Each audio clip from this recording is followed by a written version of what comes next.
So I'm going to very quickly, in about 10 minutes, share some of the research and thinking we've been doing at Story Things about how audience behaviors are changing and what this means for public sector broadcasters. So my background is I've been running Story Things as a production company for about 10 years. Before that, I spent about 11 years in digital roles at the BBC and Channel 4. So I was head of new media head of innovation for BBC New Media for about 5 or 6 years. And then I went to Channel 4 as commissioning editor for education when they shifted their entire strategy in 2007 from making broadcast TV to making online content. And then at the end at Channel 4, I was head of multi-platform. So I ran the team that organized all of the major websites around the stuff that we did. So I've been involved in looking at how audience behavior has changed for about 20 years.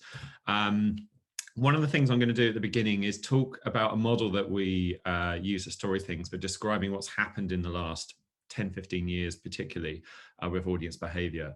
And then I'm going to look specifically at what's happened in the last year of COVID, because that really seems to have been a tipping point. And then we're going to look at some of the PSB strategies that are emerging in the UK and what I think this means, both good and bad, for documentary filmmakers in particular. So to begin with, at Story Things, we spent a lot of time trying to create frameworks that help people understand audience behavior in a very large kind of overview of attention. And one of the things that we've developed is this thing called the attention pattern spectrum, which really is just a model that you can use to understand how our daily media lives have changed over the last 10 to 15 years as, first of all, the social media platforms and then smartphones went mainstream. So really, if we think about it in terms of how long stories were designed for, if you're telling stories in the late 20th century, you were broadly telling stories that were between 30 minutes to 2 hours long. And that was entirely because of the mechanics of the schedule or the way in which film was distributed. So the length of stories and the kinds of stories you could tell were always dependent on the kind of material qualities of the distribution networks and technologies you were using. So if you were making a 3-minute film or a 4-hour film in 1980, you were showing it at art festivals or film festivals. You weren't getting the kind of mainstream distribution that you would get from mainstream cinema or television. And two things have happened as a result of the digital revolutions in the last 15 to 20 years.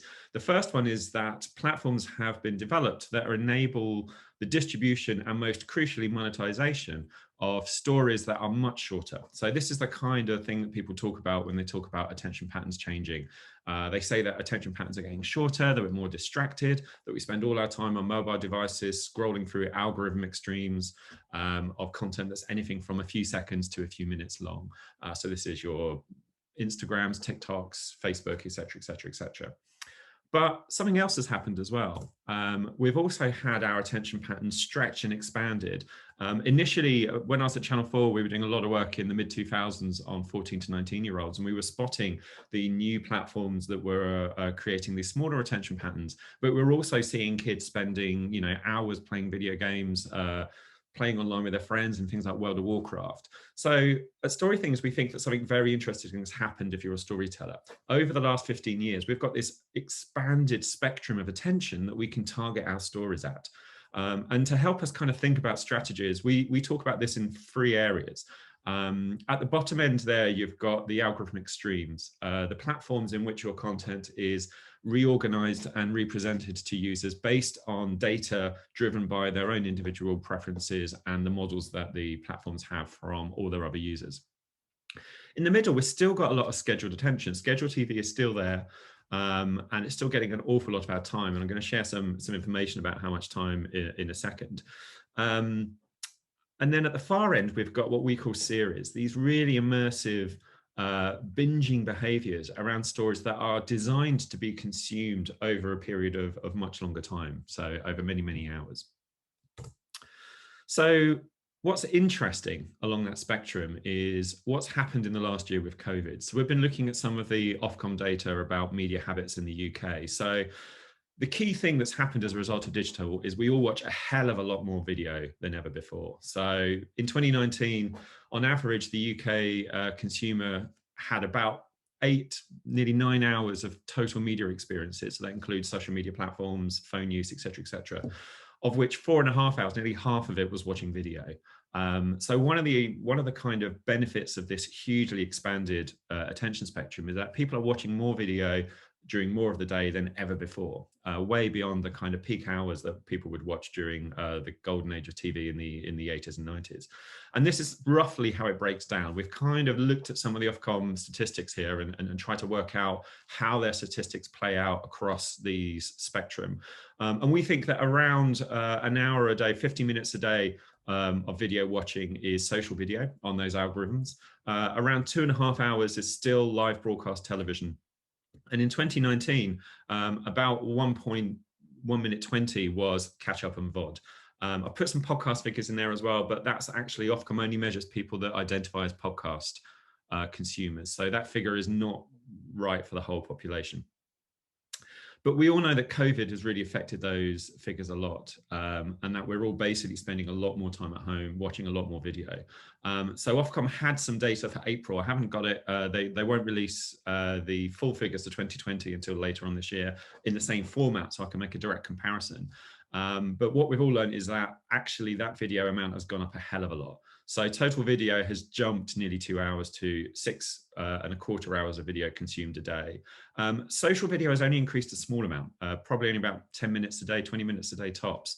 Live TV has jumped by about half an hour, but the real winner of COVID has been catch up and VOD.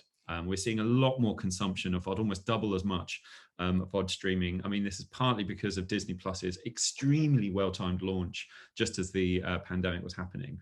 But people have, there's an earlier version of this deck where I had some shots of the top 20 shows in 2019 and then the first 6 months of 2020. And it was all for 2020, it was all news, the Queen and Ant and Dec. So basically either horror show or what's happening with the pandemic, a message from the Queen, or very, very light entertainment. Whereas 2019 was a much broader mix of documentary, sport, drama, etc., etc., etc. So live TV has become the go-to place in the COVID pandemic for breaking news. But when we wanted to escape from that, when we wanted to kind of go away and immerse ourselves in a story that takes us out of that everyday lockdown reality, we've gone to the VOD channels. So what does this mean for PSB? This is something that I remember tracking when I was at Channel 4. We worked on a show called Skins, which was a youth drama. And even as early as 2007 and 2008, we noticed that that was the very first show that more people were watching in self-scheduled mode than they were the live broadcast. So this trend of people deciding to save up their attention until they can immerse themselves in really rich stories has been going on for over a decade, but it does feel like something has tripped in the last year. And we're seeing this in the way that PSBs are responding. One of the things that I don't think there's enough research on at the moment is how those attention patterns are changing at that far end of the spectrum in the series area. There's still a lot of research about how we watch broadcast TV, but not enough research about the patterns in which we watch this. So I'd love to see more research from Netflix, but they actually released very, very little. This is a chart they did quite a few years ago now about what they noticed about genre and how people watched VOD TV in different ways. So they organize this according to shows that people savor, so shows where they basically watch one episode and then kind of go away and come back later on and watch another episode. They kind of want to eke it out, and shows that they want to devour, that they want to kind of sit in a massive session and watch maybe 3 or 4 episodes at once. And it's interesting that they've kind of broken this down. And I think one of the things that's interesting on this spectrum is a kind of visceralness, a visceral immersion on the right-hand side there, horrors, thrillers, sci-fi, things in which you feel almost kind of like emotionally consumed. And then more kind of intellectual, thought-provoking work happening on the left-hand side there, political dramas, historical dramas, comedies, things that make you think a bit more. And I'd love Netflix to do more of this research. It's really difficult to get any kind of data out of them at all. But I'd love to see even some of the PSB VOD services like iPlayer in the UK doing this kind of research so we can start to understand how genre is behaving in these new attention patterns. What we are seeing, though, in the UK is PSBs finally making that kind of decision to go VOD first in the way that they structure and commission their content. So the BBC in the last 6 months has restructured their commissioning team and actually got rid of the channel controller roles. And although the channels are obviously still a fundamental and really important part of the experience, they're recognizing that they need to move beyond the linear schedule and start to think more about VOD first commissioning. And Channel 4 has gone even further. Alex Mann, the relatively recent head of Channel 4, has actually said that they are completely going VOD first in their commissioning, and they're looking for more of these kinds of binge-worthy shows that they know people will come to 4OD for. So is this the future of PSBs? Are we moving our storytelling and our commissioning away from that kind of schedule-based model towards a series model? And what does that actually mean for the kind of documentaries and the kind of stories we can tell? Worryingly, Tim Davie has already said, the new director general of the BBC, that it's niche docs that are going to struggle with this. And I worry that all of the kind of doc series are going to end up having to be these kind of multi-series dramatic epics, rather than the classic PSB single doc that might bring to light an issue for which a lot of people don't have any personal experience. And this links to something that we've seen in podcasting. Caroline Crampton, a British podcast journalist, has written about this problem with podcasts using this very kind of high kind of drama structure to their storytelling, even if the subject matter is really inconsequential. So shows like Reply All that can do this kind of almost true crime approach to something like The Case of the Missing Hit, a very popular Reply All series. So are we seeing a new form of doc where everything needs to be ramped up to the point of being a true crime style emotional drama? So the questions I'd like us to think about as a panel is, what kinds of stories and genres are going to survive and succeed really well in the streaming end of that spectrum, in the series end of that spectrum, and are going to work as binge series? And what kind of stories are we going to miss? Are we going to miss the kinds of stories that previously would have brought totally new subjects into the PSB world?